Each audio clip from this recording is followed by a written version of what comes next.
नमस्कार दोस्तों, क्राइम तक आप देख रहे हैं। बात करते हैं सोनम केस की। बड़े सारे खुलासे कल हुए क्योंकि एयर क्रैश की खबर चल रही थी, इस वजह से वो मैं बता नहीं पाया। अब बताता हूं आपको। पहला खुलासा, ध्यान से सुनिएगा। जब ये प्लानिंग 4 बार हुई मारने की राजा को, जिनमें से 2 बार प्लानिंग हुई शादी से पहले राजा और सोनम की, और 2 बार बाद में, यानी चौथी बार में जो प्लानिंग थी वो सक्सेसफुल हुई। इसके बारे में पहले आपको पूरी डिटेल दूंगा। दूसरा बड़ा अपडेट, आपको पता है सोनम ने जब भाग रही थी इस हत्याकांड को अंजाम देने के बाद, तो उसने बुर्का पहन लिया था। ये एक बड़ा फैक्ट निकल कर आया है, ताकि कोई उसको पहचान ना सके। इसके बारे में और आपको इलेबरेट करूंगा, बताऊंगा क्या है, कैसे कैसे ये पूरा वाक्य हुआ। तीसरा, पुलिस का कहना है ये सुपारी किलिंग का कोई मामला नहीं है, भाई बंदी में मर्डर कर दिया गया। ये तीसरा खुलासा है दोस्तों। चौथा खुलासा, मास्टरमाइंड सोनम नहीं है। हैरान हो गए ना आप? मास्टरमाइंड राज है, ये पुलिस का कहना है, अभी तक की जो बयान सामने आए हैं उसके आधार पर। अब सवाल ये उठता है कि कितना वो सच बोल रहे हैं। बार बार तो वो बयान बदल रहे हैं, और इन बयानों में कितनी सत्यता है, ये सोचने वाली बात है। खुलासे सिर्फ 4 ही नहीं है, 5वां भी आपको बताता हूं। कैसे विक्टिम कार्ड खेला सोनम ने, क्यों खेला, यह भी आपको बताऊंगा। और सोनम, छठा खुलासा, कहां कहां रही इस पूरे प्रकरण के दौरान। सबसे पहले बात कर लेते हैं जो सबसे बड़ा यानी पहला खुलासा है। यानी 4 बार इस हत्याकांड की साजिश रची गई दोस्तों। 2 बार शादी से पहले, 2 बार शादी के बाद। आपको बताता हूं जो एसपी शिलोंग है विवेक, उन्होंने क्या बयान दिया है उनका, ये बताता हूं। ये बताते हैं कि सोनम की शादी से 11 दिन पहले ही राज ने हत्या की साजिश रची थी। इसके लिए बाकायदा उसने अपने दोस्तों को तैयार किया। इनमें जो एक दोस्त था, एक उनका कजन भी था। कजन कोई और है या इन तीनों में शामिल है अभी साफ नहीं है, लेकिन एक कजन था। जो हम छठे आरोपी की बात कर रहे थे वो भी वही, शायद हो सकता है कजन ना हो। अब आपको बताता हूं, पहला जो इन्होंने साजिश रची, पहली साजिश क्या थी कि फरवरी में जब अभी शादी नहीं हुई थी, तो ये साजिश रची गई कि सोनम अचानक गायब हो जाएगी और उसके बाद ऐसा लगेगा वो नदी में बह गई, और ये प्रचार कर दिया जाएगा और शादी टूट जाएगी। लेकिन ये सफल नहीं हो पाया। क्यों नहीं हो पाया, वीडियो के सबसे आखिरी में बताऊंगा। दूसरी साजिश क्या थी, सोनम की जो स्कूटी थी उसको जला दिया जाएगा, और ये कहा जाएगा जी ये स्कूटी जल गई, देखिए सोनम जो है वो जल गई। लेकिन ऑब्वियसली जब जलेगी तो वहां पर डेड बॉडी भी होनी चाहिए, तो ये प्लान भी फेल हो गया। लेकिन ऐसा क्यों सोचा ऐसे अनप्रोफेशनल क्रिमिनल्स ने, वो भी वीडियो के अंत में बताऊंगा। लेकिन ये दोनों, क्योंकि इतनी वीक प्लानिंग थी कि ये इंप्लीमेंट नहीं हो पाई। अब वो कामाख्या देवी मंदिर पहुंच गए, शादी हो गई। अब तीसरी जो प्लानिंग थी, आप सोचिए, पहले से ही राज और सोनम लगातार 6 महीने से प्लानिंग रच रहे थे, क्योंकि ये हो गया था इसकी शादी हो रही है, शादी का वो विरोध कर रही थी, कोई ऑप्शन नहीं था, तो राज ने कहा मैं ये सारा काम करता हूं। अब उसके बाद सुनिए, हालांकि जैसे मैंने शुरुआत में एक बात बताई, 11 दिन पहले रची साजिश, रची उनके दिमाग में पहले से ही था, जब से ये शादी प्लान हुई थी कि इन दोनों की शादी होने वाली है।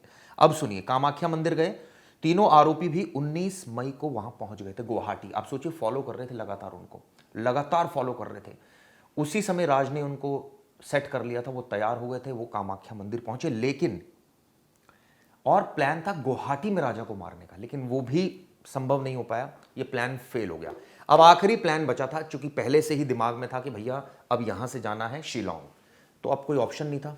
तो ये था कि भाई ऐसी प्लानिंग करेंगे, यानी चौथी प्लानिंग ये थी कि ऐसी प्लानिंग करेंगे कि सेल्फी ले रहा था और इसको धक्का दे देंगे, और ये प्रकरण बना देंगे कि जी सेल्फी के चक्कर में उसकी जान चली गई। सोचिए। लेकिन उस दिन जब ये पूरा वाकया हुआ, घना जंगल था, बारिश हो रही थी, तो ये भी प्लान फेल हो गया था एक तरह से। लेकिन अगले दिन ये इंप्लीमेंट हो गया। क्यों? क्योंकि आरोपियों ने धक्का दे दिया, जिसमें सोनम भी शामिल थी। आप सोचिए, ये लड़की किस हद तक गिर सकती है, ये तमाम बातों से पता चलता है। इतना ही नहीं, इसके बाद ये बुर्का पहनकर टैक्सी लेकर वहां से भागी। उसके बाद आपको पूरा रूट बताऊंगा। यानी पहली जो साजिश थी वो साफ हो गया कि किस तरह से चौथी प्लानिंग में हो। अब दूसरा सवाल का जवाब मैं आपको देता हूं। जो राज इसमें मास्टरमाइंड है, ये अभी तक पुलिस का कहना है। कभी पुलिस कहती है सोनम है, कभी कहती है राज है। मास्टरमाइंड से कोई फर्क नहीं पड़ता, गुनाह सबने किया है, सबको इक्वल सजा मिलेगी। तीसरी बात, अब आपको बताता हूं कि उसके बाद वो कहां पहुंचे। ये सोचिए, जब ये लोग, सोनम ने ये बताते हैं आरोपी के साथ, ये जब उस जगह पर पहुंचे जहां पर इन्होंने धक्का दिया, और ये मर्डर मैं आपको बताता हूं 2 बजे से 2:18 के बीच में हुआ है 23 तारीख को, और चारों आरोपी मर्डर स्पॉट से चले गए थे। सोनम ने जो रेनकोट पहना हुआ था, उस वक्त उसने रेनकोट पहना हुआ था, वो आकाश को दिया, शर्ट पर खून था उसके। जब ये आरोपी वहां से निकले तो एक स्कूटी सोनम ने खुद चलाई, एक स्कूटी सोनम खुद चला रही थी। जब ये लोग एबी पॉइंट पहुंचे तो आकाश स्कूटी से उतर गया और रेनकोट फेंक दिया। आकाश को जो रेनकोट दिया था उसने फेंक दिया, वही रेनकोट बाद में पुलिस ने बरामद किया था। आकाश ने फिर स्कूटी ली, सोनम पीछे बैठ गई, यानी कि आकाश उसको ड्राइव करने लगा, सोनम पीछे बैठ गई। आनंद ने दूसरी स्कूटी चलाई जिस पर राजा और सोनम पहले बैठे हुए थे, यानी कि वो स्कूटी जो राजा और सोनम लेकर पहुंचे थे वहां तक। बाद में सोनम टैक्सी में बैठी और विशाल ने उसे बुर्का दिया। ये देखिए, ये बात बहुत क्लियर हो रही है, बुर्का दिया गया उसको, जो मैं आपको बता रहा था क्यों बुर्का पहना, जो राज कुशवाहा ने सोनम के लिए विशाल को दिया था। यानी राज ने पहले ये सेट कर लिया था कि इस हत्याकांड के बाद सोनम को कोई पहचान ना ले, वो बुर्का पहन के वहां से निकल जाएगी। सोनम ने बुर्का पहना और टैक्सी से गुवाहाटी आ गई थी, यानी असम आ गई थी। ये बात मैं आपको बता रहा हूं 23 तारीख की, जब ये मर्डर कर दिया था उन लोगों ने। इसके बाद आईएसबीटी से सिलीगुड़ी जो पूरा सीक्वेंस निकल कर आ रहा है, उसके बाद आरोपी कहां कहां भागे, सोनम कहां कहां भागी, वो इंदौर भी आई। 26 से 8 जून तक वो इंदौर में रही। उससे पहले 24-25 को वो कहां रही, वो आपको बताता हूं। कहां कहां उसने ट्रेवल किया, वो पटना भी गई, आईएसबीटी से सिलीगुड़ी की बस ली, सिलीगुड़ी से दूसरी बस से पटना गई, पटना से बस से आरा गई, आरा से ट्रेन से लखनऊ गई, लखनऊ भी पहुंची, और लखनऊ से बस से इंदौर पहुंची। और हम सबको पता है कि आखिरी में उसकी लोकेशन इंदौर थी, और उसके बाद वो पहुंची गाजीपुर। साजिश अभी भी उसके दिमाग में चल रही थी। दिमाग में साजिश ये थी कि जब राज को पता चल गया कि ये सारे आरोपी पकड़े जा रहे हैं, तो उसने तुरंत उसको फोन किया और कहा कि भाई तुम अब विक्टिम कार्ड खेलो और ये बोलो कि मुझे लूट लिया था और मेरे पति की हत्या कर दी, मुझे इस तरह से कई दिनों तक रखा रहा, मुझे कुछ नहीं पता। आप सोचिए,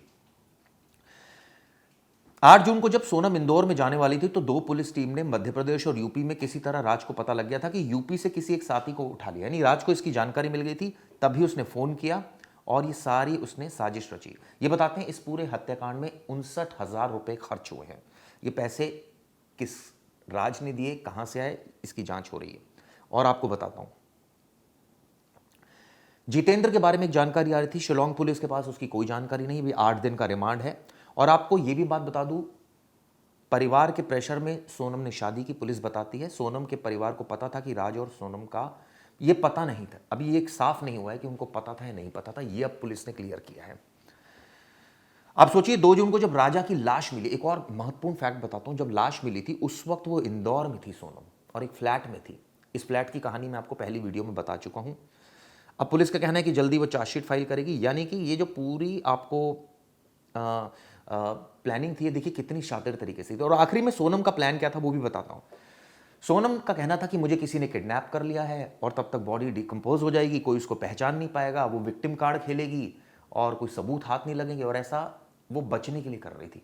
लेकिन सारा प्लान फ्लॉप हो गया, क्योंकि गाइड ने बता दिया, सीसीटीवी चेक हो गई, उनकी मोबाइल लोकेशंस चेक हो गई, उनका रूट चेक हो गया, और ये चेक हो गया कि सोचिए 4 बार में उसको, 4थी बार प्लानिंग जब हुई तब वो मरा, यानी कब से वो पीछे पड़े हुए थे। तो फिलहाल इस वीडियो में इतना ही। अगली वीडियो में, जैसे मैंने आपको शुरुआत में वीडियो को बताया था कि ये सारी प्लानिंग क्यों की, ये अगली वीडियो में आपको बताऊंगा।